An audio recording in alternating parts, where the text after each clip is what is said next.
সরকারের গেজেটে যে আইনি কাঠামো করে দেওয়া হয়েছে জুলাই সনদ বাস্তবায়নের জন্য, সেটাকে ওনারা অস্বীকার করলেন। একটা আইনকে অস্বীকার করে ওনারা বাইপাস করে আরেকটা বিশেষ কমিটি করেছেন সংবিধান সংশোধন করার জন্য। বিরোধী দল সেখানে বলেছে যে কমিটিতে নাম দিতে সদস্য দেওয়ার আহ্বান জানালে বিরোধী দলের নেতা বলেছেন যে আমরা কমিটিতে তো নাম দেওয়ার প্রশ্নই আসে না, আমরা কনসেপচুয়ালি আমরা এই সংবিধান সংশোধনের কমিটিকে আমরা প্রত্যাখ্যান করলাম, এই প্রক্রিয়াটাকে আমরা পছন্দ করি না। জামাত ইসলামী সহ 11 দলের এমপিরা শপথ নিলেন, 2টা বিএনপি শপথ নিলেন না। এবং পার্লামেন্টে যখন বিরোধী দলের পক্ষ থেকে প্রশ্ন করা হলো, প্রসঙ্গ তোলা হলো, ওনারা বললেন এটা সংবিধানে নাই। এমনকি গণভোট বাতিলের জন্য পার্লামেন্টে বিল নিয়ে আসা হলো, ওটাও সংবিধানে নাই। শপথ সংবিধানে নাই। সংস্কার পরিষদের রাষ্ট্রপতির আদেশ অবৈধ উনি দিতে পারেন না, এইসব প্রসঙ্গ তোলা হলো। আমরা বলছি যে সরকারের প্রথম 6 মাসের জনগণের সাথে দেওয়া বিশ্বাস ভঙ্গ করে সবচেয়ে চরম বিচারিতা এবং ব্যর্থতা হচ্ছে জাতির সাথে দেওয়া ওয়াদাকে রক্ষা করতে না পারা। এবং এই প্রশ্ন তোলা হয়েছে, এই প্রশ্নের কোনো জবাব সরকার দিতে পারেনি। সেটা হচ্ছে যে আপনি যে জাতীয় ভোটটা মেনে নিয়ে আপনারা এমপি শপথ নিলেন, সরকার গঠন করলেন, প্রধানমন্ত্রী হলেন, পার্লামেন্ট হলো, সেটা কিসের ভিত্তিতে করলেন? গণভোট যদি অবৈধ হয়, সংবিধান সংস্কার পরিষদ যদি অবৈধ হয়, তাহলে এটাও তো অবৈধ। কারণ একটাই প্রেসিডেন্ট অর্ডারের ভিত্তিতে আপনার জাতীয় ভোটটাও হয়েছে, গণভোটটা হয়েছে। আমাদের আমিরে জামাত পার্লামেন্টে উদাহরণ দিয়ে বলেছেন, একই হাড়ির তরকারি গোশ রান্না হলো, গোশটা খাইলেন, ঝোলটা খাইলেন না। আবার এই উদাহরণও খুব সুন্দরভাবে মানুষ বুঝতেছে যে এক মায়ের পেটে যমজ 2টো সন্তান, একটা সন্তানকে মা স্বীকার করে, আরেকটা সন্তানকে মাই অস্বীকার করে। কেমন দ্বিচারিতা! এবং এই যে 12ই ফেব্রুয়ারি নির্বাচনটা হলো, এই নির্বাচনটা হয়েছে কিন্তু ওই প্রেসিডেন্সিয়াল অর্ডারের ভিত্তিতে। গেজেটে দেখবেন ওখানেই বলা আছে যে গেজেট প্রকাশের অব্যবহিত পরেই জাতীয় নির্বাচন এবং গণভোট হবে। তাহলে বিদ্যমান সংবিধান অনুযায়ী যদি জাতীয় নির্বাচনটা হতো, তাহলে তো গত ইলেকশন হয়েছে 24-এ, সামনেরটা হতে 29-এ, 26-এ তো সংবিধানে কোনো ভোট নাই। ফলে আপনি যদি পার্লামেন্টের ভোটই মেনে নেন, তাহলে আপনাকে গণভোট মানতে হবে, যেহেতু একই আইনের ভিত্তিতেই এই 2টা ভোট হয়েছে। ফলে আমাদের ব্যর্থতার প্রথম দায় সরকারের যে এই গণভোটের গণরায় না মানার কারণে রাজনীতিতে যে সংকট তৈরি হলো, সংবিধানের কাঠামোগত পরিবর্তনকে পুরা ওনারা উল্টে গেলেন, নেতিবাচক ভূমিকায় চলে গেলেন। এখন পার্লামেন্টে সেই সংবিধান সংস্কার পরিষদের আদেশকে বাইপাস করে অন্যায়ভাবে সংবিধানের 125 আর্টিকেল, যেখানে বলা হয়েছে যে কোন অ্যাক্ট, কোন অর্ডিন্যান্স, কোন অর্ডার সবটাই হচ্ছে আইন। তো নভেম্বরের 2025-এর যে 13 নভেম্বরের এটা একটা প্রেসিডেন্সিয়াল অর্ডার, এটাও কিন্তু আমাদের সংবিধান অনুযায়ী একটা আইন। এই আইনকে ভঙ্গ করে, বাইপাস করে ওনারা পার্লামেন্টে একটা বিশেষ কমিটি করেছেন সংবিধান সংশোধন করার জন্য। অর্থাৎ সরকারের গেজেটে যে আইনি কাঠামো করে দেওয়া হয়েছে জুলাই সনদ বাস্তবায়নের জন্য, সেটাকে ওনারা অস্বীকার করলেন। একটা আইনকে অস্বীকার করে ওনারা বাইপাস করে আরেকটা বিশেষ কমিটি করেছেন সংবিধান সংশোধন করার জন্য। বিরোধী দল সেখানে বলেছে যে কমিটিতে নাম দিতে সদস্য দেওয়ার আহ্বান জানালে বিরোধী দলের নেতা বলেছেন যে আমরা কমিটিতে তো নাম দেওয়ার প্রশ্নই আসে না, আমরা কনসেপচুয়ালি আমরা এই সংবিধান সংশোধনের কমিটিকে আমরা প্রত্যাখ্যান করলাম, এই প্রক্রিয়াটাকে আমরা পছন্দ করি না। সেজন্য সাংবাদিক বন্ধুগণ, আমাদের এই প্রথম গণভোটের গণরায়ের ব্যাপারে সরকারের সরাসরি নেতিবাচক ভূমিকায় হচ্ছে সরকারের প্রথম ব্যর্থতা, যেটা জাতিকে এখন একটা সংঘাতের দিকে ঠেলে দিচ্ছে। এবং জুলাই অভ্যুত্থানের 1 সাগর রক্তের বিনিময়ে অর্জিত নতুন বাংলাদেশের স্বপ্নটাই শেষ হতে বসেছে। আবার সেই ফ্যাসিবাদী কর্তৃত্ববাদী শাসনের মতো এই সাংবিধানিক কাঠামোকে তারা ধরে রাখতে চায়। মৌলিক 10টি সাংবিধানিক এবং প্রশাসনিক ব্যাপারে তারা নোট অফ ডিসেন্ট দিয়ে সেই ফ্যাসিবাদী যুগের সংবিধান ধরে রেখে প্রধানমন্ত্রীর অসীম ক্ষমতা, রাষ্ট্রপতি এবং প্রধানমন্ত্রীর ক্ষমতার ভারসাম্য ছাড়া সমস্ত সাংবিধানিক পদে দলীয় লোক নিয়োগ দেওয়ার পথকে উন্মুক্ত করে আলটিমেটলি বিএনপি জাতির কাছে দেওয়া ওয়াদাকে ভঙ্গ করেছে। সেকেন্ড, গ্যাস, জ্বালানি, বিদ্যুৎ সংকট সমাধানে সরকার ব্যর্থ হয়েছে। এ ব্যাপারে আমরা 2 বার সাংবাদিক সম্মেলন করেছি। বর্তমানে বাংলাদেশের দৈনিক গ্যাসের চাহিদা হচ্ছে 3800 মিলিয়ন ঘনফুট, অথচ দেশীয় উৎপাদন ও আমদানি মিলিয়ে সরবরাহ হচ্ছে মাত্র 2700 থেকে 2800 মিলিয়ন ঘনফুট, অর্থাৎ প্রতিদিন 1000 মিলিয়ন ঘনফুট ঘাটতি রয়েছে। জ্বালানি মন্ত্রণালয় স্বীকার করেছে যে এটা দীর্ঘদিনের সমস্যা। এর প্রভাব পড়লে শিল্প, কলকারখানা, বিদ্যুৎ কেন্দ্র, সিএনজি স্টেশন এবং অন্যান্য গ্রাহকদের উপরে পড়ছে। 20টি উৎপাদনশীল গ্যাস ক্ষেত্র থেকে জুলাইয়ে দৈনিক প্রায় 1630 ঘনফুট গ্যাস পাওয়া যাচ্ছিল, কিন্তু দীর্ঘমেয়াদী সংকটের কারণে দেশীয় উৎপাদন দ্রুত বাড়ানোর সেই ফল এখনো কিন্তু দৃশ্যমান নয়। ফলে এই কারণে বিদ্যুৎ জ্বালানি সংকটের কারণে কলকারখানার উৎপাদন মালিকরাই বলছে 40% উৎপাদন কমে গিয়েছে, 20টি কারখানা বন্ধ হয়েছে, 20,000 শ্রমিক ছাঁটাই হয়েছে। প্রিয় ভাইরা আমার, এ কারণে জামাত ইসলামীর পক্ষ থেকে সুনির্দিষ্ট প্রস্তাব দেওয়া হয়েছে। পার্লামেন্টারি কমিটিতে একটা বিশেষ কমিটি হয়েছিল, সেখানে 10 দফা দিয়ে সেই সময়কার সাময়িক সংকট নিরসনে জামাত ইসলামী ভূমিকা রেখেছে। পরে আবার আমরা পরপর 2 বার যখন গ্যাসের সংকট, বিদ্যুতের সংকট, জ্বালানি সংকট, সেখানেও আমরা সুনির্দিষ্ট প্রস্তাব দিয়েছি সরকারের কাছে এটা সমাধানের জন্য। সেটা নিরসনে সরকার কোনো পদক্ষেপ গ্রহণ করেনি। এটা হচ্ছে মৌলিক ব্যর্থতার দ্বিতীয়। তৃতীয় হচ্ছে রাষ্ট্রীয় প্রতিষ্ঠান, বিভিন্ন সরকারি প্রতিষ্ঠান, স্থানীয় সরকার বিভিন্ন পর্যায়ে দলীয়করণে দলীয় নেতা কর্মীদেরকে পুনর্বাসনের একটা ক্ষেত্র বানানোর চেষ্টা করা হচ্ছে।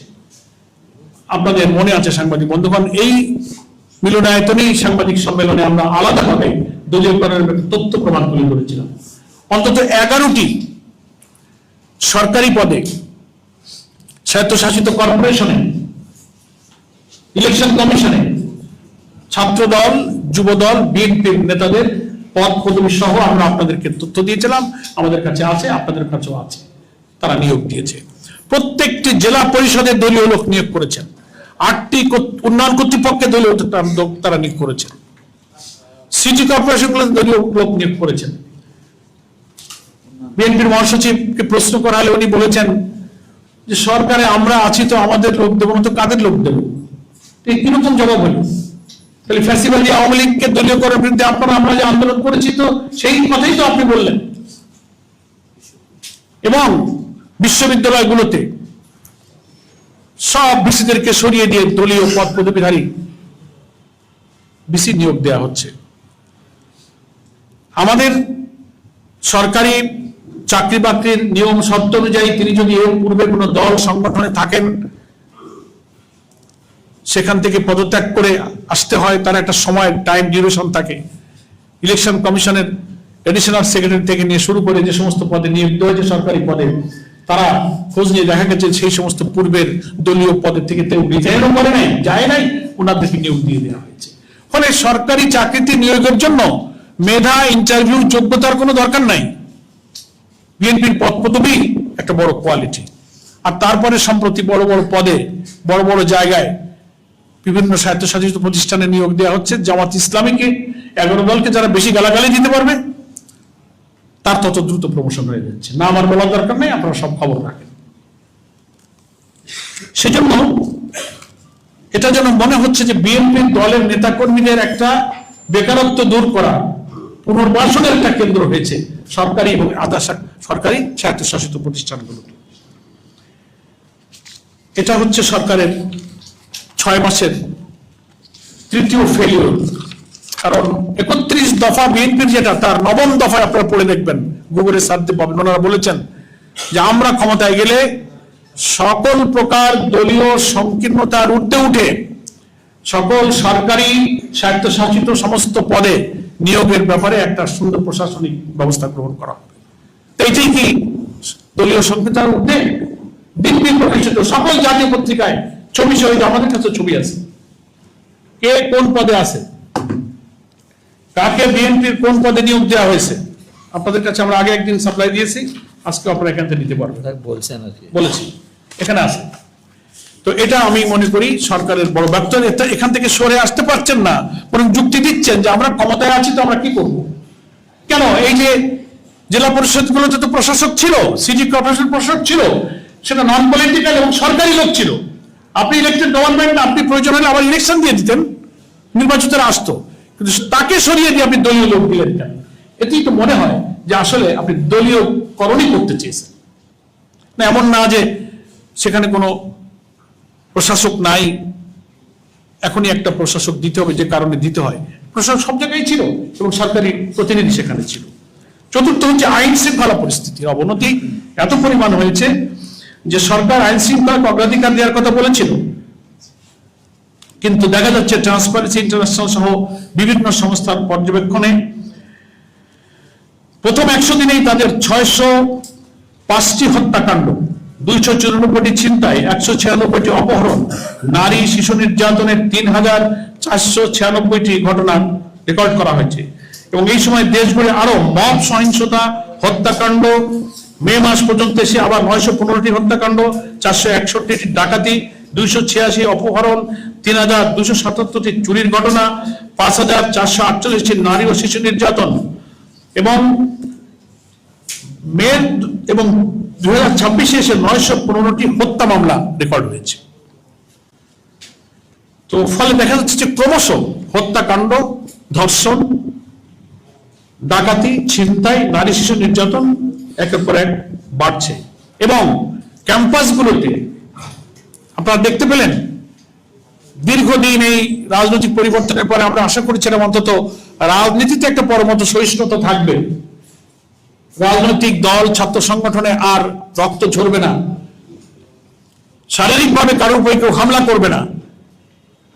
বিএনপি, যুবদল এবং ছাত্রদল পরিকল্পিতভাবে জগন্নাথ বিশ্ববিদ্যালয়, আলিয়া মাদ্রাসা, ঢাকা কলেজ, বরিশালে বেগম রোকেয়া বিশ্ববিদ্যালয় এবং বিভিন্ন জায়গায় প্রত্যেকটি ঘটনার নিরপেক্ষ তদন্ত করে দেখা গেছে যে তারাই প্রথম শিবিরের উপর আক্রমণ করেছে। হয়তো জুলাই সেলিব্রেশন করছে, চিত্র প্রদর্শনী করছে, সেমিনার করছে, সেখানে করতে দেবে না, বাধা দিচ্ছে। জগন্নাথ বিশ্ববিদ্যালয় ক্যাম্পাসের ঠিকাদারির কাজ, নতুন কনস্ট্রাকশনের কাজ বিএনপি নিয়ে যাবে, সেখানে সংসদে আছে যোগসু, তারা বলছে না, এটা নিরপেক্ষ টেন্ডারের মাধ্যমে করতে হবে, ও ঠিকাদারি তাদেরকে দিতে হবে। আচ্ছা, বাস এটা নিয়ে তাদের উপরে হামলা, মারামারি, ক্যাম্পাস থেকে বের করে দেওয়া। ফলে এই যে ক্যাম্পাসকে রক্তাক্ত করা, ছাত্র সংগঠনের মধ্যে একটা সহ অবস্থান বিরাজ করছিল। ডাকসুতে যারা নির্বাচিত হলো যথেষ্ট সংযম এবং ধৈর্যের মধ্য দিয়ে তারা ক্যাম্পাসে সহিংস পরিবেশ যেন না হয় সেটাকে বজায় রাখার একটা উজ্জ্বল দৃষ্টান্ত তারা স্থাপন করার চেষ্টা করছে। কিন্তু গ্রামে বলে না, পায়ে কড়া দিয়ে সংঘাত বাঁধানো। ফলে এই জন্য আইন শৃঙ্খলা পরিস্থিতির অবনতি, ক্যাম্পাসকে রক্তাক্ত করা, হামলা করা এবং সেই সাথে দুঃখজনকভাবে যুক্ত হয়েছে এই সমস্ত বিশ্ববিদ্যালয় এবং শিক্ষা প্রতিষ্ঠানের শিক্ষক এবং ভাইস চ্যান্সেলররা নগ্নভাবে বিএনপি এবং ছাত্র দলকে তারা সাপোর্ট দিচ্ছে। পঞ্চম, পররাষ্ট্রনীতিতে যে দুর্বলতা দেখানো যাচ্ছে আমরা সেটা উল্লেখ করতে পারছি। বাংলাদেশ ফার্স্ট পররাষ্ট্রনীতির মূল দর্শন ওনারা ঘোষণা করেছিলেন, কিন্তু 6 মাসের অভিজ্ঞতা আমরা দেখতে পাচ্ছি যে সমন্বিতভাবে অপারেশনাল ফরেন পলিসি ফ্রেমওয়ার্কের সেই রূপ দেওয়া তাদের সম্ভব হয়নি এবং শেখ হাসিনার প্রত্যর্পণ সহ অমীমাংসিত বিষয়গুলোতে দৃশ্যমান কোনো অগ্রগতি হয়নি। এবং 16 আগস্ট পররাষ্ট্র মন্ত্রণালয়কে বলতে হয়েছে প্রধানমন্ত্রী ভারত সফরের জন্য আরো কন্ডিউসিভ এনভায়রনমেন্টের প্রয়োজন, অর্থাৎ ভারত সফরের সহায়ক পরিবেশ তারাও সৃষ্টি করতে পারছেন না। বাংলাদেশের প্রধানমন্ত্রীর পক্ষ থেকে সে ব্যাপারে অক্ষমতা ব্যক্ত করা হয়েছে। এগুলো মিন করে যে কূটনৈতিক এবং পররাষ্ট্রনীতি ডিপ্লোম্যাটিক ক্ষেত্রেও সরকারের একটা ব্যর্থতা যাচ্ছে। 12 লক্ষ রোহিঙ্গারা আন্তর্জাতিক মানবিক সহায়তার ঘাটতি এবং সবকিছুর উপর মিলিয়ে বাংলাদেশের উপর বিরাট বাড়তি চাপ সৃষ্টি করেছে। সেক্ষেত্রে সেই রোহিঙ্গাদের প্রত্যাবর্ষণের যে পরিকল্পনায় সরকার ব্যর্থ, এখনো সে প্রক্রিয়া শুরু করতে পারেনি। ষষ্ঠ, দ্রব্যমূল্যের চাপে সাধারণ মানুষের ক্রয় ক্ষমতা একেবারেই সংকুচিত হয়ে আসছে। আমরা এটার ব্যাপারে আলাদা সাংবাদিক সম্মেলন করেছিলাম। 400 টাকায় চলে আসছিল কাঁচামরিচের কেজি। দ্রব্যমূল্যের চার্ট সব জায়গাতেই আছেন। মূল্যস্ফীতি 9.16%, খাদ্য মূল্যস্ফীতি 8.60%, খাদ্য বহির্ভূত মূল্যস্ফীতি 9.61%, এই পর্যায়ে কিন্তু চলে এসেছে। মূল্যস্ফীতি 9.42% থেকে 9.16% নামা মানে পণ্যের দাম কমে যাওয়া নয়, বরং দাম বৃদ্ধির গতি কিছুটা কমেছে। বাস্তবে খাদ্য, বাস ভাড়া, পরিবহন, নিত্য প্রয়োজনীয় ব্যয়ের চাপ নিম্ন মধ্যবিত্ত পরিবারের আয়কেই ক্রমশ চাপে ফেলছে, ফলে মানুষের প্রকৃত ক্রয় ক্ষমতা কমছে এবং বাজারে সেই অনুপাতে স্বস্তি ফিরছে না। সপ্তম, ব্যাংকিং সেক্টরে চরম নৈরাজ্য এবং বিশৃঙ্খল পরিস্থিতি। এ ব্যাপারে আপনারা সবাই জানেন যে ব্যাংকিং খাতে বর্তমানে সংকট দীর্ঘদিনের, এটা আমরা স্বীকার করি। বাংলাদেশ ব্যাংকের তথ্য অনুযায়ী মার্চ শেষে খেলাপি ঋণ দাঁড়িয়েছে 5,88,704 কোটি টাকা, যা মোট ঋণের 32.26%। 3 মাসেই ঋণ খেলাপি বেড়েছে 31,487 কোটি টাকা। কিন্তু সরকারের প্রথম 6 মাসেও খেলাপি ঋণ, দুর্বল ব্যাংকের তারল্য সংকট, আমানতকারীদের আস্থাহীনতা ও উচ্চ সুদের চাপ থেকে বের হওয়ার দৃশ্যমান কোনো অগ্রগতি লক্ষণীয় নয়। একই সঙ্গে বেসরকারি খাতে ঋণ প্রবাহ দুর্বল এবং মূলধনী যন্ত্রপাতির এলসি খোলা আগের বছরের তুলনায় 20 থেকে 30% কমে গিয়েছে, ফলে নতুন বিনিয়োগ ও কর্মসংস্থান উদ্বেগজনক। এছাড়া ইসলামী ব্যাংক নিয়ে তো যা হয়েছে, অযাচিত হস্তক্ষেপ সরকারের, সরকার দলীয় হস্তক্ষেপের কারণে ব্যাংকিং খাত আরো অস্থিতিশীল হয়ে উঠেছে। এবং আপনারা সম্প্রতি জানেন যে ইসলামী ব্যাংক ডাকাতির যে বড় ডাকাত, সেই ডাকাতকে বাঁচানোর জন্য ষড়যন্ত্র হিসেবে বাংলাদেশ ব্যাংকের গভর্নর জোর করে নির্দেশ দিয়ে ব্যাংক কর্তৃপক্ষের নিয়োগকৃত আইনজীবীকে পরিবর্তন করতে বাধ্য করা হয়েছে। নেক্সট, গুম প্রতিরোধ আইন। পার্লামেন্টে অন্তর্বর্তীকালীন সরকারের যে জারি করা গুম, মানবাধিকার যে সমস্ত অর্ডিন্যান্স গুলো ছিল, সব আপনারা দেখছেন, এগুলো সব বাতিল করে। এবং স্বরাষ্ট্রমন্ত্রী ব্যাখ্যা দিচ্ছেন যে আমরা এটাকে নতুন করে আইন প্রণয়ন করব এবং একটা বিধানের মধ্য দিয়ে নিয়ে আসবো। অর্থাৎ হচ্ছে কি, এটাকে পুলিশের হাতে আওতায় আবার নিয়ে যাওয়া হইতেছে। কিন্তু কমিশন থাকলে, নিরপেক্ষভাবে একটা ব্যক্তি যখন গুম হয়ে যায়, তার তদন্ত, তার নিরপেক্ষ এবং সবকিছুর ব্যাপারে কিন্তু একটা ইনসাফপূর্ণ একটা ব্যবস্থা তার ব্যাপারে ওই গুম কমিশনের মধ্যে ছিল। এটা বাতিল করার মধ্য দিয়ে হয়েছে কি, যে যারাই গুম করবে তারাই তদন্ত করবে, পুলিশের হাতে চলে গেল। এ ব্যাপারে যে কথা বলে ওনারা নতুন আইনের যে উদ্যোগ নিচ্ছেন, এটা সরকারি দলের পক্ষ থেকে বিরোধী দলের উপরে অত্যাচার, নির্যাতন এবং গুমের মাত্রা কিন্তু আরো বৃদ্ধি পাবে। আরো কয়েকটি বিষয় আপনাদের কাছে আমি পেশ করছি। কৃষি খাতের খুব চরম অবস্থা গত 6 মাসে। সেখানে সারা দেশে সার নিয়ে হাহাকার দেখা দিয়েছে। কৃষক সরকার নির্ধারিত দামের 2 থেকে 3 গুণ দাম বৃদ্ধি দিয়ে সার কিনতে হচ্ছে, সার পাচ্ছে না। এবং নানা সিন্ডিকেট করে এক শ্রেণীর লোক এই সারের ক্রাইসিস তৈরি করছে এবং মূল্য বাড়িয়ে দিয়েছে। নতুন নীতিমালা করার কারণে পুরাতন ডিলার ও খুচরা বিক্রেতারা তাদের ডিলারশিপ হারানোর আশঙ্কা করছেন। তাদের ধারণা, সারের ডিলারশিপ ও খুচরা বিক্রয় এই দলীয়করণ করা হচ্ছে। এবং সামনে ধানের আমন মৌসুম, এ সময় সার না পাওয়া গেলে সারা দেশে আরো অস্থিরতা তৈরি হবে। এছাড়া সরকার সারের ভর্তুকি কমানোর যে পরিকল্পনা করছে, তা কৃষি ও কৃষকদের জন্য মারাত্মক ক্ষতির কারণ হতে পারে। ধানের দাম পাচ্ছে না কৃষক। বিগত বড় মৌসুমে সরকার প্রতিমন ধানের দাম 1440 টাকা নির্ধারণ করলেও কৃষকরা প্রতিমন ধান 1050 টাকা থেকে 1100 টাকাও বিক্রি করতে বাধ্য হয়েছে, যা ঘোষিত সরকারি দামের তুলনায় অনেক কম। 1 মণ ধানে একজন শ্রমিকের উৎপাদন খরচও কিন্তু ওঠে নাই। হাওড়া অঞ্চলে ভারী বর্ষণ, পাহাড়ি ঢলে বিভিন্ন উপজেলায় হাজার হাজার হেক্টর জমির বোরো ধান কিন্তু তলিয়ে গেছে, যার ক্ষতির পরিমাণ প্রায় 400 কোটি টাকা। এইসব এলাকায় ধানের মূল্য, ন্যায্য মূল্য না পাওয়ার কারণে কৃষকরা বিরাট সংকটের মধ্যে পড়েছে। ফলে দেখা যাচ্ছে যে এর মধ্যে আবার ফ্যামিলি কার্ড বিতরণ আর কৃষক কার্ডের নামে যে অনিয়ম, সুপারভাইজার নিয়োগ করা, আর কারা এটা যাচাই বাছাই করবে। বাংলাদেশের সরকারের দৃষ্টিতে বিরোধী দলের কোন লোক, কৃষক, সাধারণ মানুষ পাওয়ার উপযুক্ত কেউ আছে বলে তো মনে হয় না। সব দলীয় লোকেরা সিন্ডিকেট করে উপজেলা লেভেলে সরকার নির্বাচিত এমপি যারা তারা এগুলো লুটপাট করে নিচ্ছে।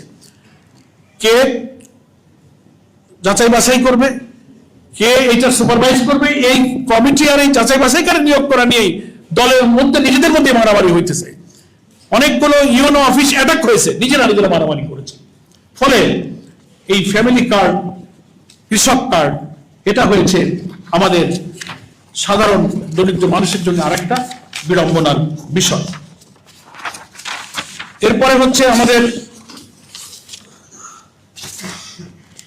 শিক্ষক এবং শিক্ষা সম্পর্কে সরকারের যে চরম ব্যর্থতা, সেটাও আপনাদের কাছে পেশ করে। আপনারা জানেন যে শিক্ষা প্রতিষ্ঠানে এনটিআরসির বদলে ম্যানেজিং কমিটি বা গভর্নমেন্ট মাধ্যমে শিক্ষক নিয়োগের সুযোগ সৃষ্টি করার জন্য সরকার মাঝখানে সিদ্ধান্ত নিয়ে পদক্ষেপ নিতে যাচ্ছে। সারা দেশে ফুঁসে উঠেছে শিক্ষকরা, সমস্ত মহল থেকে ছাত্র শিক্ষক বিক্ষোভ করেছে, এখন ওনারা থামছেন।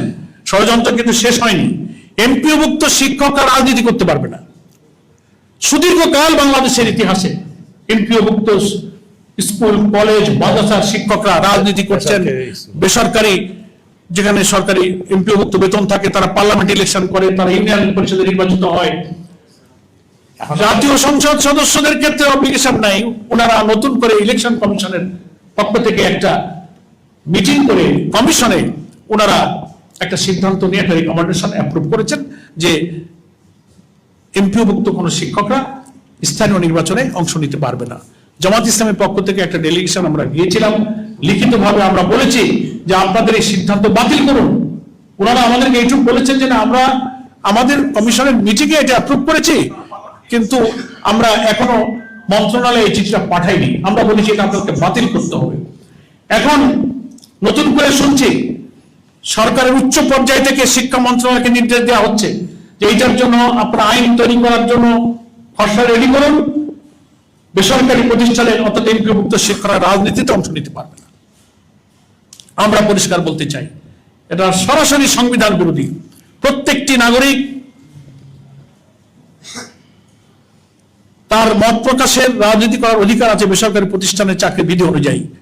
হ্যাঁ, সরকারি প্রতিষ্ঠানে যারা চাকরি করেন তাদের সার্ভিস রুল আছে, কোড অফ কন্ডাক্ট আছে, সে বিষয়ে সে বিধি তারা মানছেন দীর্ঘকাল থেকে।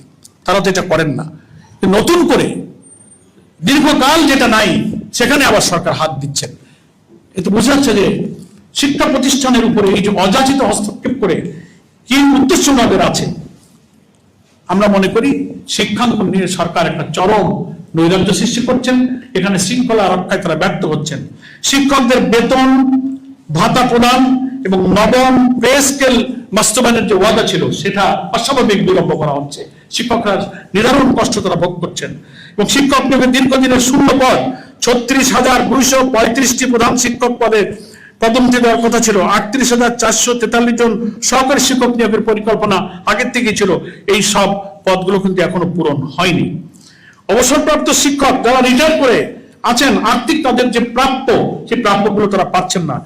80,320টি আবেদন, যারা মানবিক, অসুস্থ, ক্যান্সারে আক্রান্ত, হজে যাবেন, রিটায়ারমেন্টের পরে তারা তাদের অবসরের সে ভাতাগুলো পাচ্ছে না। তো সরকার এক্ষেত্রে চরম ব্যর্থতার পরিচয় দিচ্ছে।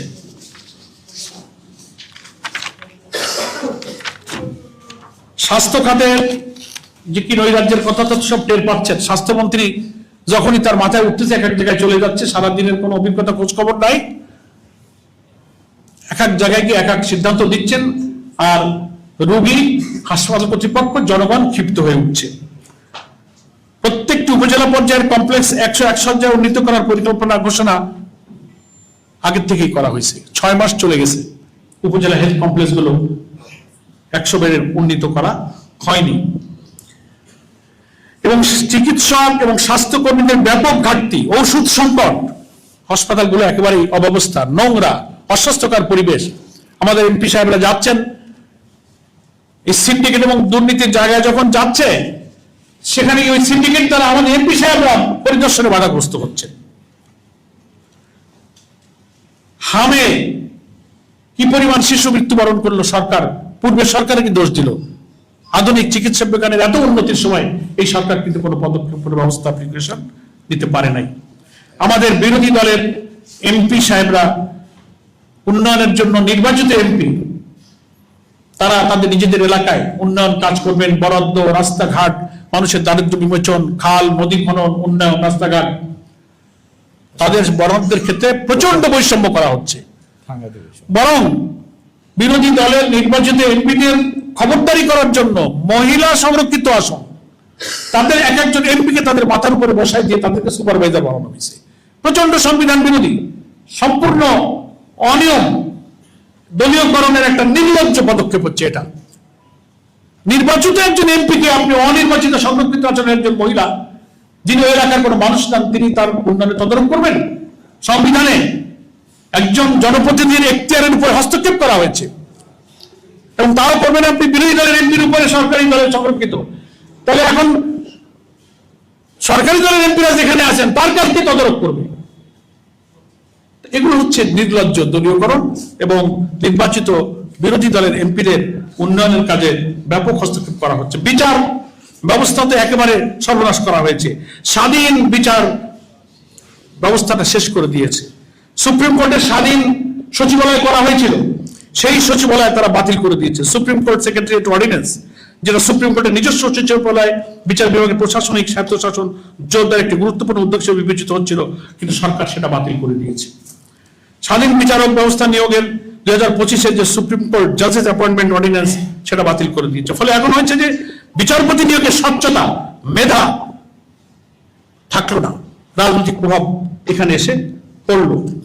তো আমি সরকারের ব্যাংক প্রসঙ্গটা আমি বলেছি, ব্যাংক লোনের ব্যাপারে প্রায় 50,000 কোটি টাকার মতো ব্যাংক থেকে লোন নিয়েছে প্রথম মাসে সরকার,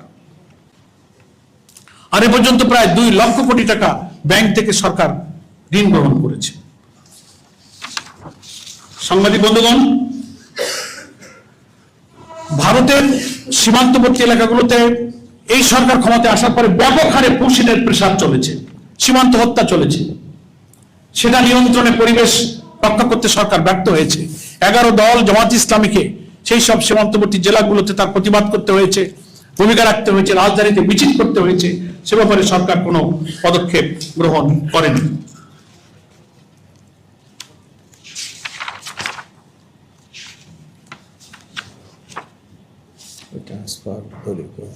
হ্যাঁ, আমি দলীয়করণের ব্যাপারে তো আপনাদের কাছে তথ্য দিয়েছি, এবং ওর সাথে তো এটাও যুক্ত যে যারা যারা সৎ অফিসার ছিলেন সরকারের বিবেচনায়, যিনি তাদের দলীয় লোক মনে করেন না অথচ সৎ মানুষ, তাদেরকে দেদারছে ওএসডি ট্রান্সফার, বদলি, ডিমোশন, প্রাপ্য প্রমোশন, ডিউ প্রমোশন তাদেরকে দিচ্ছে না, চরমভাবে ডিপ্রাইভ করা হচ্ছে।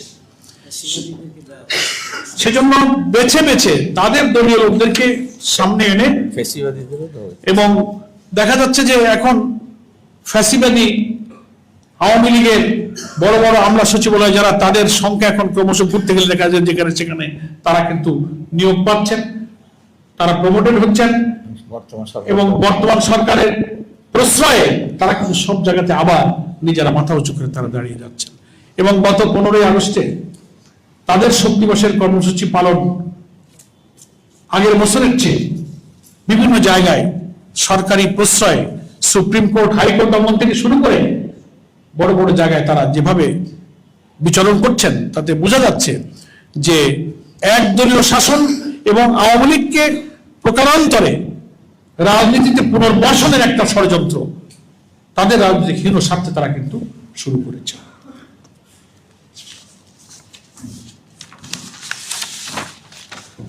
প্রিয় সাংবাদিক বন্ধুগণ, গত 6 মাসের সরকারের এই কার্যকালে প্রত্যেকটি বিষয়, অর্থাৎ গণভোটের গণরায়, জুলাই সনদ, আইন শৃঙ্খলা, জানালা নিরাপত্তা, দ্রব্যমূল্য, প্রশাসনিক নিরপেক্ষতা সহ যতগুলো বিষয় আমি উল্লেখ করলাম, এই সব বিষয়ে সরকারের 6 মাসের চরম ব্যর্থতার বিষয়টি আমরা জাতির সামনে উপস্থাপন করছি।